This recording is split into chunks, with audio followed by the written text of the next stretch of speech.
Hey, welcome into the sixth AAA prediction show. This is a new region for Benton and I to cover this year, so a lot of new teams for us to learn. Got my note sheet right here. You guys are welcome to log on to Facebook, Twitter, live comment on the show. Help us out, man. We'll get your comments live on the air. Joined as always, Benton Burge and RJ Casey, man. Covers Pickens Dragons for Team FYN Sports. He's going to be our six AAA expert tonight for sure. Yeah, he's definitely seen more of these teams than we have, but we did a little research ourselves and see what we can come up with. All righty, man. Like I said, 8 teams in the region. AAA, they're still playing with the power rankings to determine the playoff format. We'll start with our number 8 predicted team in Region 6 AAA, Johnson.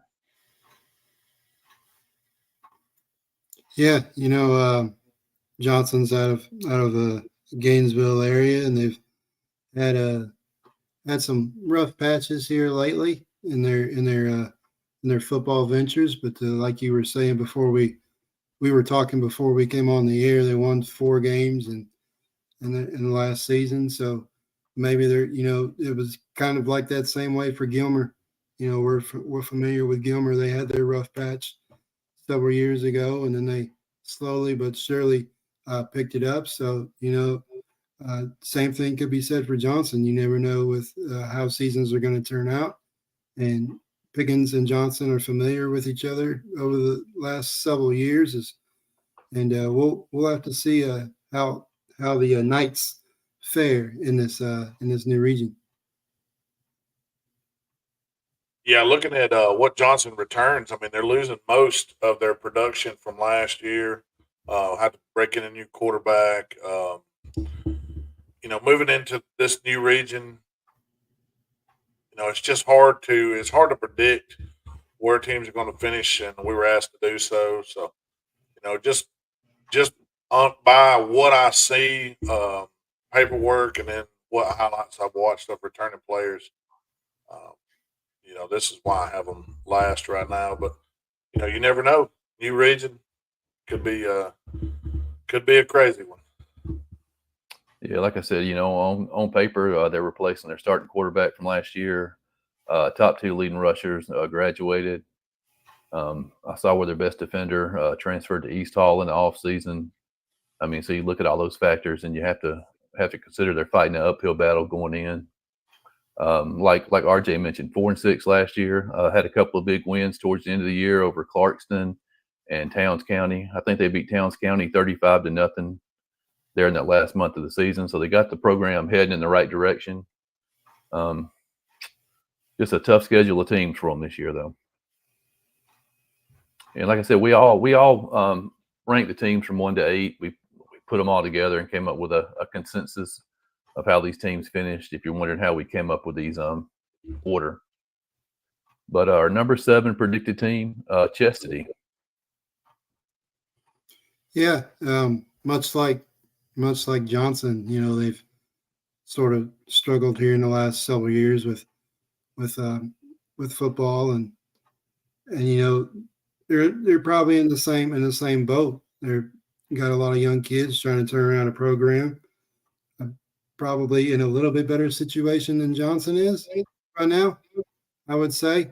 But with the way that offense is, I've seen over the last few years in their games against Union, they could score quick. They can score on anybody potentially, and if that's the case, then they're always going to be dangerous. Yeah, after doing a little research, they finished 0-10 last year. That was their first year under Stuart Cunningham. This will be the second year. He's back. They do return first team All Region defensive player Kason Goss. He will also be in the backfield along with Ben Clemens, which is a second team defensive player at linebacker. They have 4 or 5 guys that they can kind of lean on, quote unquote veterans. They're sophomores and juniors, but they played last year as real young guys, freshman, sophomore, and they weren't that successful.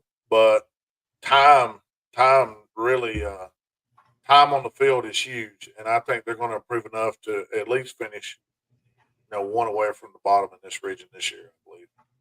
Yeah, that's the thing I noticed when I was putting together my notes is that they had a lot of players who saw action last year. You mentioned at the linebacker spot, Clemens and Goss are actually running back one, running back two also for them. Rising sophomore quarterback Colton Steele started last season. He'll be back this fall. Charlie Bradshaw, leading receiver, he's back this fall. So, like I said, a lot of young players with experience. Man, it's just whether or not they put it all together. I mean, they could compete here. 4, 5, and 6 spot. We'll see in a couple of weeks. Number 6 predicted team, Pickens Dragons. RJ. Yeah, obviously, I'm the most familiar with this team because I cover this team for Team FYN Sports. But yeah, they got a new head football coach in Craig Bennett coming in. He kept some of the staff, and he brought in some new guys on the staff as well to mix in. And they've got a lot of young kids. They had a lot of young kids last year. They got a good experience. They got some players returning on the defense that got a really good experience last year and could help grow. You talk about, I know one of the kids you're high on, Lawrence, is Jesse Addison kid. You were able to see him in a couple of camps, and you came away impressed with him, and he's going to play both ways, and they're going to have several kids play both ways, as probably is the what several teams in this region, the majority of the teams probably in this region will have is kids play both ways. And, you got Hayden Jones returning. He's probably going to step into that QB1 position this year. Top receiver in 3A last year. And then you got another top receiver in 3A coming back in McCord Purdy as well. So that'll be his top target. But you can't forget Ezra Faber, and you can't forget Landon Poole. Those kids are very shifty and very tough for their size.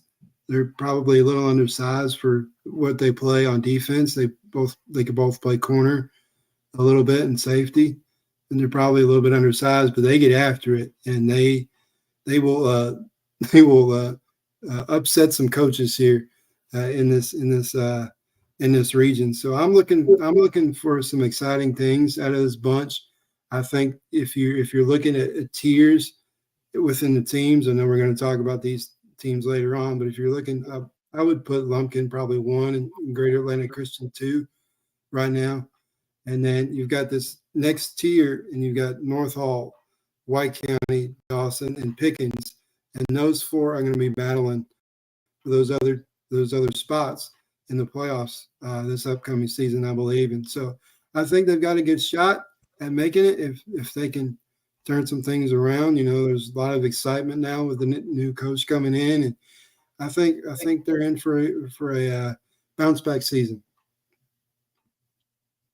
I tend to agree with you, RJ. I think they're going to have at least record-wise, an improved season from last year. I think Hayden Jones going to quarterback will be a little bit different, but I think it'll pan out well. You mentioned Landon Poole. I think he'll step in for Hayden as one of those receivers that'll have a lot of catches and yards.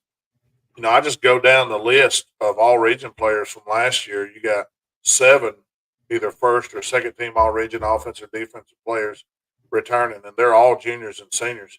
So, I mean, that's, you mentioned you have a young team, but you also have some veteran leadership there that's, showed it on the field before. So I think that's big. That's why I had Pickens a little higher up than the 6th position on average. I think I had him at 4 or 5.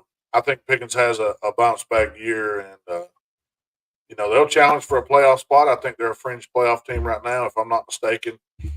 3A, you still do the power rankings, correct, Lawrence?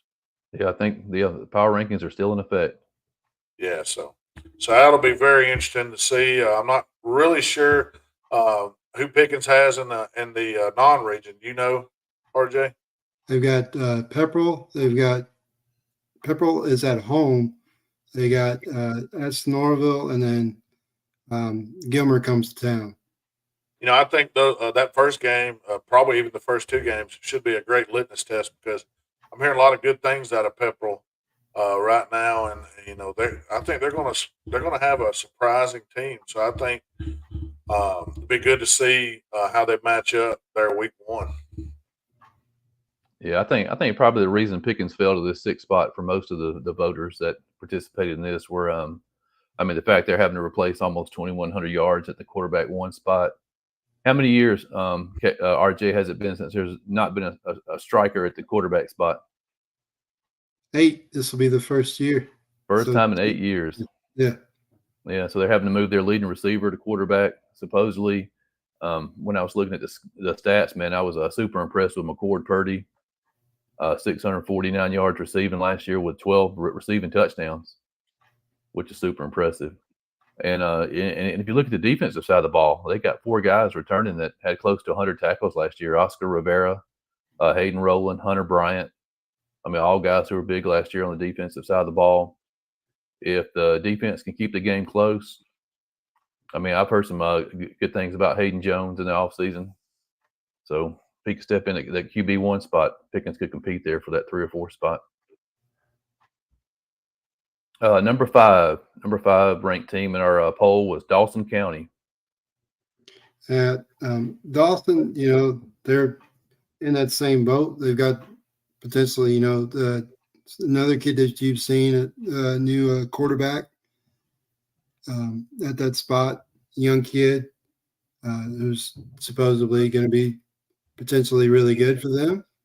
And they've got some guys coming back, losing one of their main contributors in a kicker. Yeah. So Dawson has been very consistent. They've got Maxwell as the head coach. He's had them in the playoffs, as you've seen, pretty much the entire run of his career there. He's been there a long time, and he's had them in the playoff talk pretty much the whole time. So he's their driving force, and he's going to have these kids ready. They've got a bunch of kids. They've got kids returning as well. They were, fringe playoff team as well. So I think it's going to be really exciting for the Tigers, and it's going to be a battle every Friday night with these schools, especially with the the power rankings and how different it is. It's not just 1, 2, 3, 4, boom, you're in. It's going to be a whole lot different to see how these teams play it out. Yeah, on paper you see Preston Bannister coming back. He was a junior last year, be a senior this year. Watched a few highlights on him. He could go. He very good runner. Read play was his forte. He was getting into the second level, and very impressed with junior offensive lineman Crew Mulder, 6'4", 290. Like I said, just a junior, big guy, moving people around. If they can add a few more of those guys, I'd say they could be real successful. I would put my money on better than 2-8, and probably a fringe playoff team this year. Like my man Brooks said, I think he broke an 8 or 9 year streak. They had been in the playoffs, I think, 8 straight years at Dawson County under Sid Maxwell. So I think they're a proven team. Just got a tough region to play in. Yeah, I think when I got to ranking these teams, I mean, now that I look at it on paper and listen to you guys, I think Sid Maxwell is what convinced me to put Dawson ahead of Pickens when I was doing my rankings. 'Cause when you look at it on paper, they got Preston Bannister coming back. You mentioned 875 yards passing last year. He was their leading rusher at 522. But after that, I mean, they're having to replace a lot of guys on offense and defense. Losing their top 2 receivers, they're losing their top 3 tacklers from last year. I mean, just on paper, you think, man, they're having to rebuild. But I mean, 2-8 last year. it's going to be tough. But like I said, all the comments we've got to Sid Maxwell, a great coach. I think he'll have them back competitive this season. And like RJ mentioned earlier, there's three tiers of teams in this region, and North Hall, White County, Dawson County, Pickens is going to be a shootout. Yes, sir. And our number 4 predicted team, White County. Yeah, White County's returning a lot as well. They're returning their QB for his senior year. I know one of their backup QB, one of their offensive weapons, has transferred on, gone down to Rome, I believe. So they'll have to replace him. But White County's it's a team that is going to score offense. I saw it firsthand in Cleveland last year when I was covering the Pickens White County game. Pickens was fortunate enough to win that one last year, so it'll be interesting for White County. They've had the offense the last several years, so their issue is their defense. They're going to have to come up with some stops late in games, and if they can do that, they'll definitely make some noise in the region.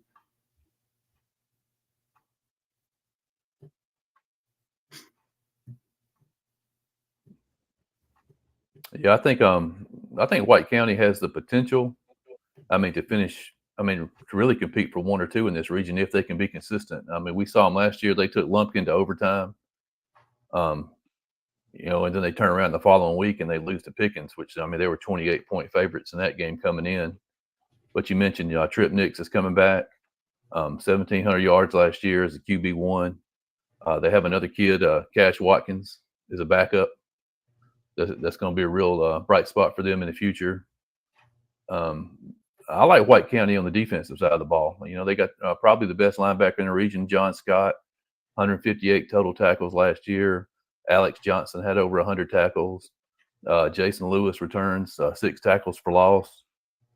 Bryce Dockery, another kid that almost had 100 tackles last year. So if they can keep the games close, if the defense can keep the games close and give the offense a chance to win, I think White County will be right there, one of those top 4 spots. Yeah, I agree with you. Just going through, looking on paper, man, White County returning just about as much or more than anybody else in this region. I'm looking at a defensive player of the year, 2 offensive first teamers, 3 defensive first teamers, and 3 defensive second teamers. And by each one of those players' names is the letters SR, meaning they're all seniors this year. So if White County is going to get it done, now's the time. I think I had White County up there in the top 3. I think, like you said, they could challenge. They challenged Lumpkin last year. Lumpkin's losing a little bit, so I think that Lumpkin White County should be a great game. I'm not willing to pick them to win the region or anything, but I think they'll be right there in contention and playing tight in a lot of games. Yep. And our number 3 predicted team in 6 AAA, North Hall. Yeah, the Trojans. Familiar with them back in my school days. Pickens was in that Gainesville region. They had always been consistent, been good. The Brickyard, as they call it, their home stadium, is a tough environment to play in. And they've always had some good teams, and it'll be interesting to see them now. I haven't been able to see them lately, but I'm sure they've always had quality kids. They've always had quality players. When they'll get the rolling here in a new region, because we'll see how it stacks up, because they've always been, like I said, they've always been consistent. We'll see how they can translate that into this upcoming season. Yeah, it's funny how you talk about the old North Hall teams and the tradition that they have there at North Hall.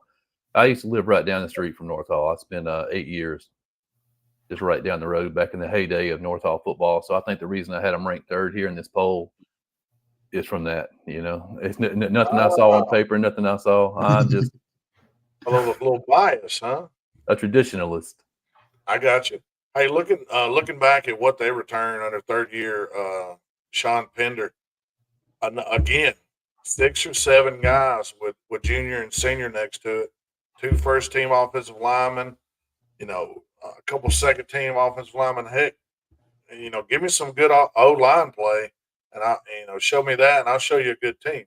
So, I think this North Hall team could be, better than their 7-4 record last year. And our number 2 predicted team, man, which is going to create some bulletin board material, I'm sure. Lumpkin County Indians. Yeah, yeah, yeah. I'm sure that'll be ringing out in Dahlonega, of course. But it starts and ends with Cal Faulkner for them. Committed to Georgia Tech here recently, which good for him.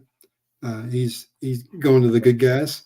So good for you too, right, RJ? Good for me. Good for me collegiately, not right now. If he's still in high school. No, Cal's a terrific athlete, multi-sport athlete. Get to see him on the basketball court as well, doing his thing. But he's gonna be captaining that ship for Lumpkin. Obviously, he can play both ways if he needs to at corner as well. But it's gonna be him and driving the ship. But he's got a new cast of characters, and he's got some guys coming back with him that are going to contribute mightily to the team that won the region, and they know how to get it done. They know how to go into the playoffs now, and Coach Webb is looking to continue driving the ship and getting the Indians into the playoffs and making a deep run. Yeah, I know. Benton and I saw him live in the flesh a couple of years ago now, right, Benton?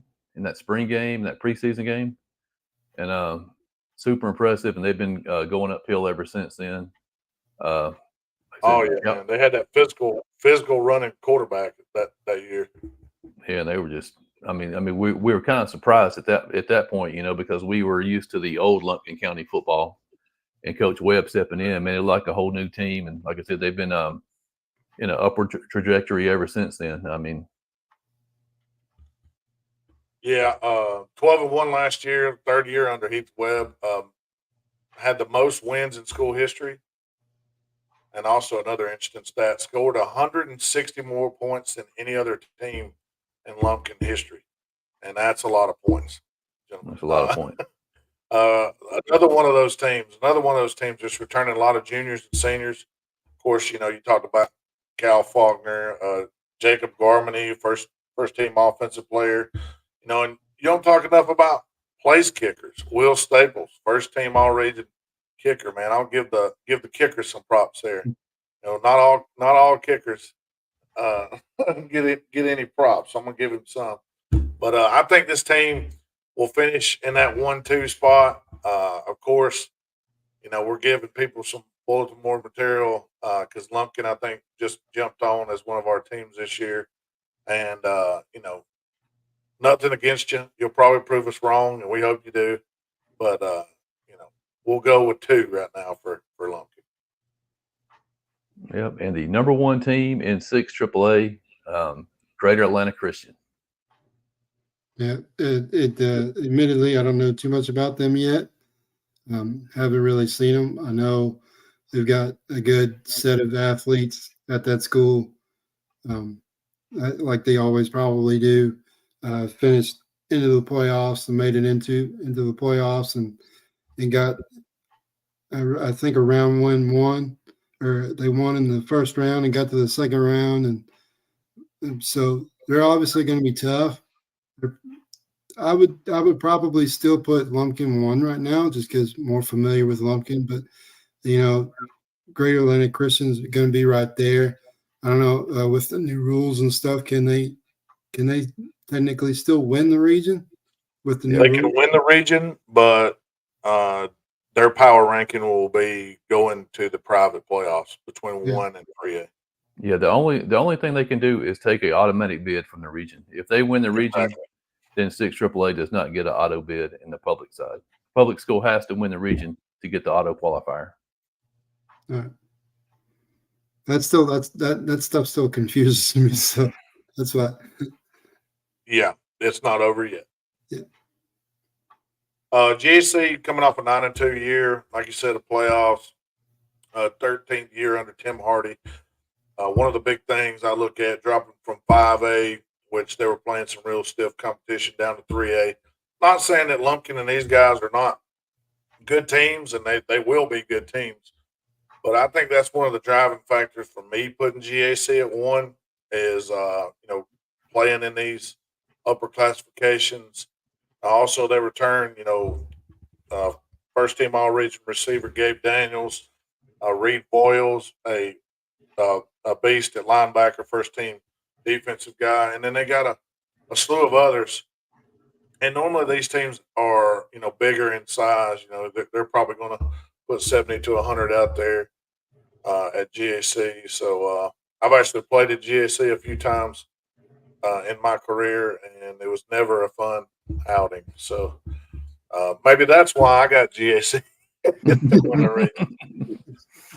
Yeah, that's the one thing I was thinking of when I was thinking of GAC. I mean, they're not going to be intimidated by any of the teams they play for sure. I mean, they've been playing 5A Atlanta schools for the last few years. And having to get on that bus in North Georgia and drive down to GAC, I mean, that's a trip. Kind of intimidating in itself. I don't know if you have their schedule from last year pulled up. Did they play Dalton in the first round? I can pull it up. I saw them last year, but I can't remember who I saw them play. I've almost got it. Last year in the first round, they played Dalton. Correct. Yeah. Lost 39-17. Yep. I know. Just watching them, I mean, they hung with Dalton pretty much in the first half. A long, lean team. That great wide receiver you were talking about, man, he can go up and get the football. Yeah. Like I said, I think the game between them and Lumpkin is going to be your region championship for sure. I'm not saying GAC is going to run away with the region. They're not going to smoke everybody. Lumpkin will give them a battle for sure. Do you know where that game is? A few more clicks and I'll tell you. That game is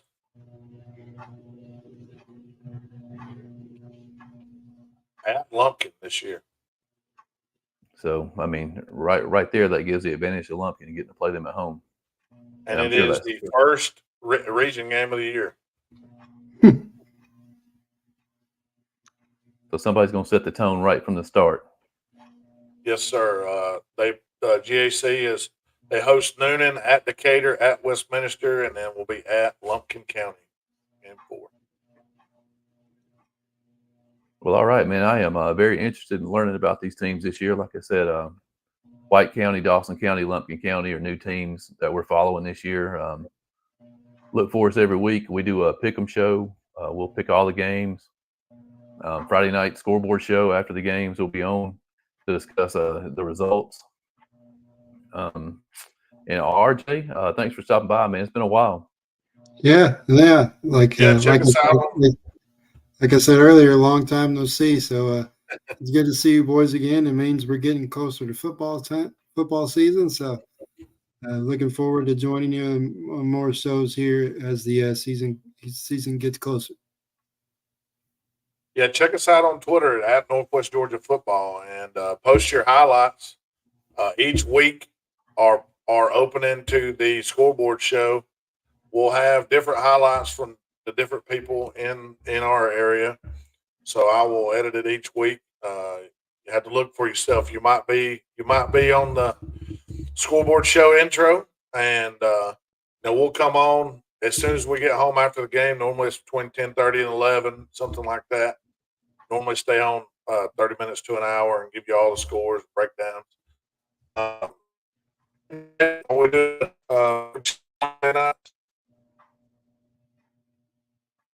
Well, I think we lost Ben there, but wait a second, we're here. I'm here. The picture.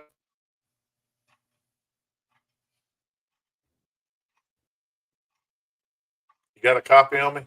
Yeah, we Yeah. got you. Wednesday nights at 7 for the Pick'em show, and we'll pick all the games in the local area.